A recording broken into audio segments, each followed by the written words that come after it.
The Dragonback series by Timothy Zahn. Book 3, Dragon and Slave. Chapter 1. With a slight change in engine pitch and a small ripple of vibration through the deck, the S&A came off the Echo star drive. They had arrived at the planet Brumadum. Stretched out on his belly in the day room floor, Dracos hunched himself up onto his front paws and looked around. Over by the wall, 14-year-old Jack Morgan was seated at the narrow table, his elbows on the edge, his chin propped up in his hands.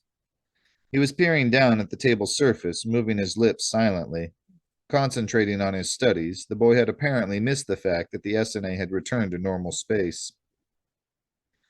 Dracos turned his attention toward the camera, speaker, microphone setup that allowed the ship's computer to monitor the room's activities. In the dark lens of the camera, he caught a distorted glimpse of his own long, triangular head and the spiny crest starting between his glowing green eyes and extending down his long back. Like a dragon the size of a small tiger, Jack had said at their first meeting. The description had intrigued Dracos, and he'd spent several hours over the past 2 months researching the topic of dragons in the S&A's library. Some of the stories he'd found had been rather flattering. Others had definitely not been. "Well," he called toward the camera. "Well, what?" Uncle Verge's voice came back, sounding grumpy. "I thought perhaps you would like to announce our arrival," Dracos said mildly. Jack looked up from the table. "We're here?" he asked. "Uncle Verge?" "Yes, we're here," the computerized voice confirmed reluctantly. "Don't get excited. I'm still scanning the area. That could take a while." Jack threw a knowing look at Dracos. "Come on, Uncle Verge, quit stalling," the boy said. "We already know where the Chukuk family estate is. Just plot us a landing course and take us down." "It's not that simple, Jack lad," Uncle Verge protested. "There are airway lanes to be located, arrival procedures to be observed, Brumgun customs documents to be filed." "And you can do all that with your eyes shut," Jack interrupted. "Just take us down, okay?" There was an audible sigh from the speaker. Uncle Verge was sort of a ghostly echo of Jack's Uncle Virgil, the con man and safecracker who'd raised the boy after his parents' deaths when he was 3. Before Uncle Virgil's own death a year ago, he'd somehow managed to implant a version of his personality into the S&A's computer. With only that personality to keep him company, Jack had continued on, taking odd shipping jobs to support himself as he flew alone between the stars of the galaxy's Orion arm. Alone, that is, until Dracos, poet-warrior of the Kada, had crashed unexpectedly into his life. Uncle Verge didn't like Dracos. He didn't like Dracos's warrior's ethic, or his continued presence aboard the S&A, or the fact that he dragged Jack into his private mission. And he certainly didn't like this plan. "Jack, lad, really now, this is just plain crazy," he said, his voice soft and earnest. "Even by my standards. Can't we take just a little more time to think about it? There has to be a better way to find where these mercenaries of yours came from."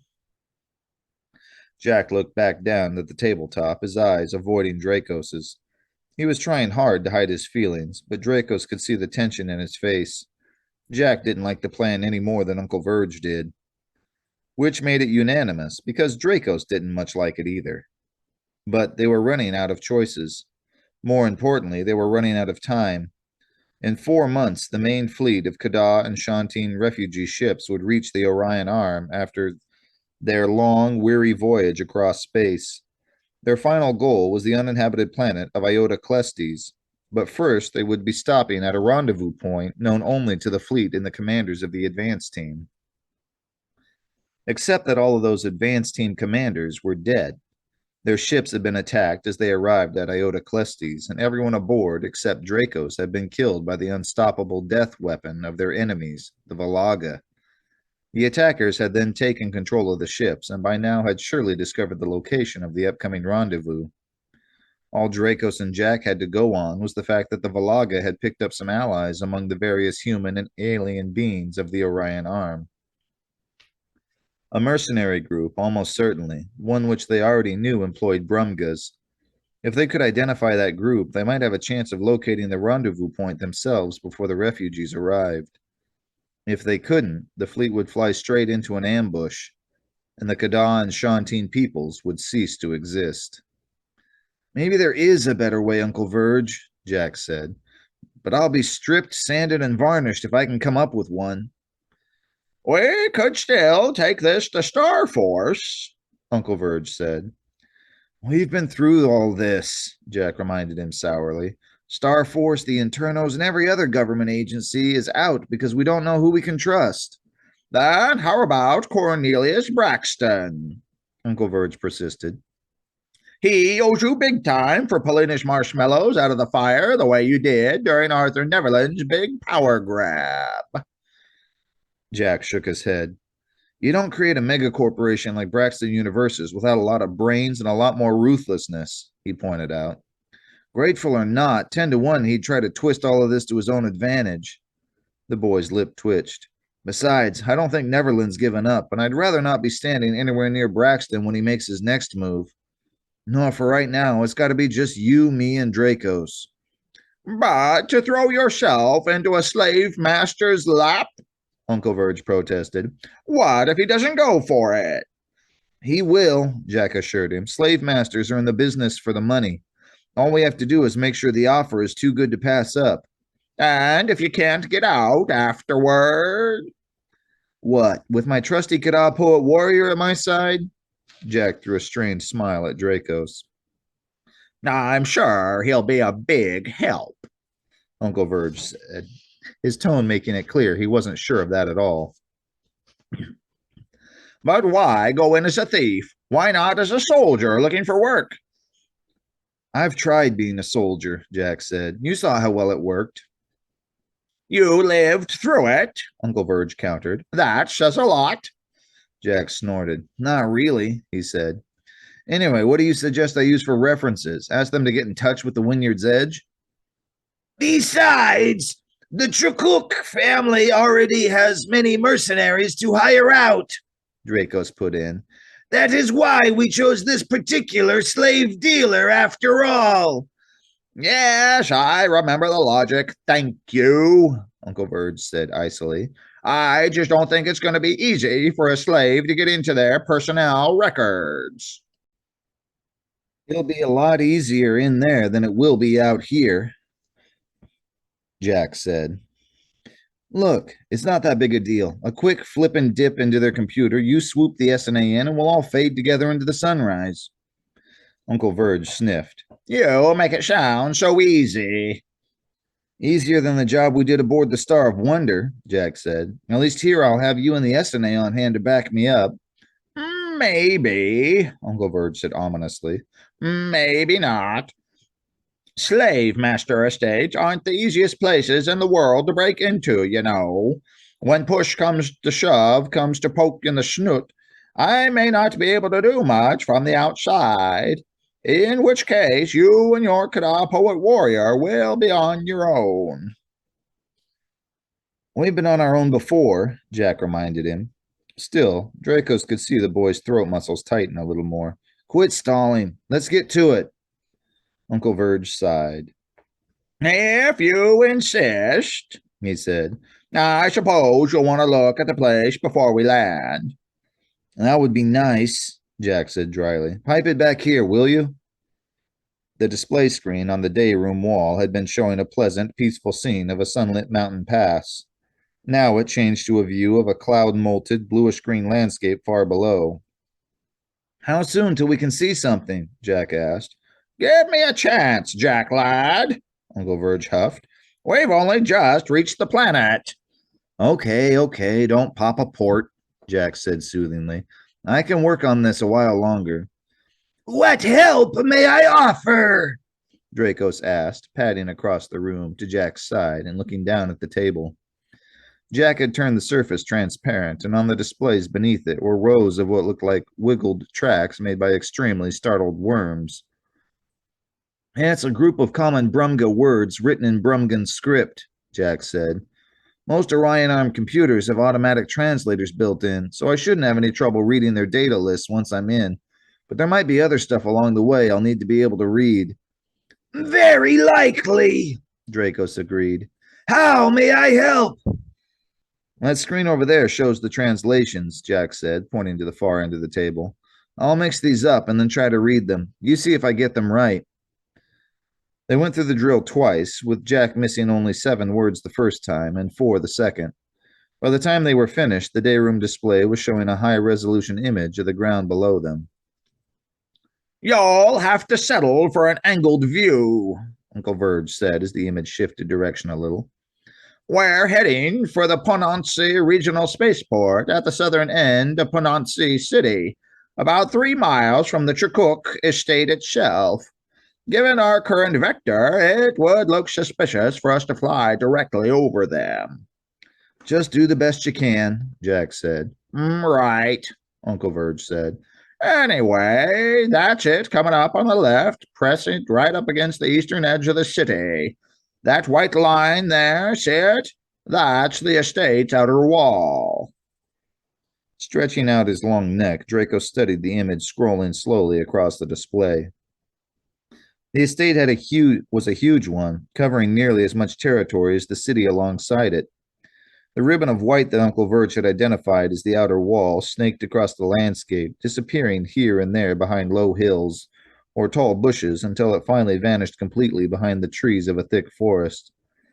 Along with the forest, the estate had included neat rectangles of cropland, areas of bushy undergrowth, a rock quarry, several ponds, and a small river.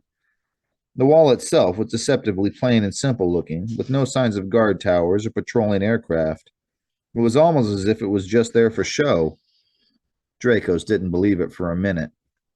Neither, obviously, did Jack. So what's the story on that wall? The boy asked. Some kind of hardened ceramic, it looks like, Uncle Verge said. Shape-wise, it seems to be sort of an X cross-section. That means you have an overhang to deal with, no matter which side you start climbing from. That ought to discourage casual visitors, Jack commented. What about non-casual ones? Not sure, Uncle Verge grunted. Looks like there may be a set of lasers running along the groove at the top, nestled down into the center of the X and aiming upward. There may be some flame jets mixed in, too. Dracos felt the tip of his tail making slow circles. Lasers and flame jets firing straight up out of the top of the wall. The Chukuk family was serious about keeping people out. Or perhaps serious about keeping people in. How many slaves do they keep inside the estate itself? He asked. Hundreds, Uncle Verge said grimly. Humans and several other species. A lot of them are working the cropland and quarry, plus there's a big group in the forest. Logging? Jack asked. I don't know, Uncle Verge said. Most of that batch are gathered around a particular line of bushes. Don't know what that's all about. What about the buildings? Jack asked. There are several. On the display, a red rectangle appeared, outlining a group of brown and green speckled buildings that blended smoothly into their surroundings. The long buildings here and here are probably slave quarters, Uncle Verge said, marking them with red blips. We've also got service buildings, kitchens, laundry facilities, and washrooms. A complete community within the wall, Dracos commented. 2 communities, actually, Uncle Verge said, sounding disgusted. The slaves area and this. The image shifted again, centering on a huge brown-roofed building. The Chukuk family mansion. Dracos leaned a little closer to the display. The mansion was set about half a mile back from the western edge of the estate, with an extensive parking area in front and a long, winding drive connecting it to a wide gate in the white wall. On both sides of the drive were formal gardens, complete with flower beds, shrubs, and occasional clumps of small trees. To the north of the mansion was a large open area where the grass had been marked with a series of lines and circles. Some sort of sports ground, probably. A tall grandstand sat facing the field at the south end, with tall flagpoles at its corners. Further to the north, between the open ground and the slave areas, was a thick line of brown and green that was probably another wall. He turned his attention to the mansion itself. The structure was 4 stories high, judging from the window placement. It was composed of a central section with a number of small wings jutting out at odd angles. There was no particular symmetry to the design, but the final result was nevertheless not unpleasing to the eye. The structure was built of irregular pieces of stone in shades of brown, tan, and gray, probably stone from the estate's own quarry. He'd noticed similar shades of rock there. Overall, the whole thing reminded him of a rocky section of cliff from which the soil had been scraped or eroded away. Perhaps that had been the designer's intent.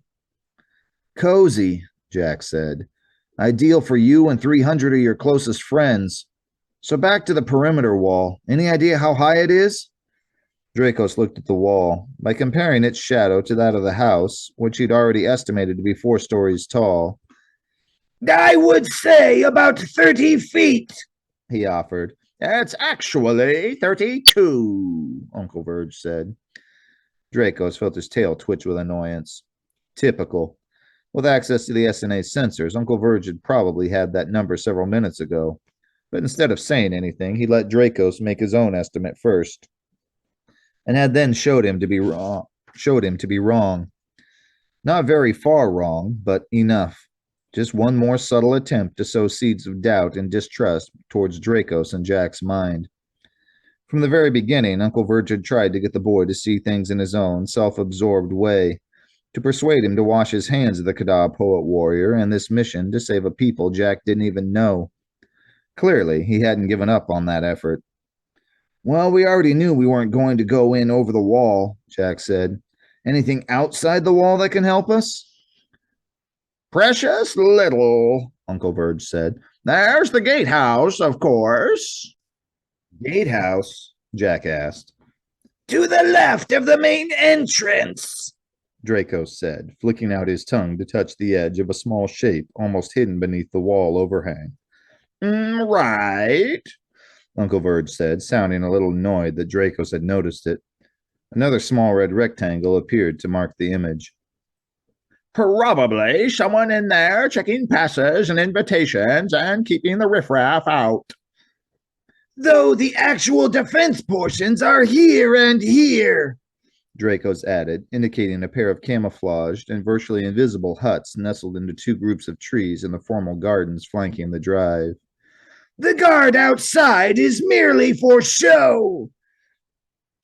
And there are bound to be more guards inside the house as well, Uncle Verge said. You sure you don't want to try a different plan? What about the employees? Jack asked, ignoring the question. They don't all live in the mansion, do they? Uncle Verge sighed. No, I'm sure there are some with homes in the city. Good, Jack said briskly. Get busy and find one.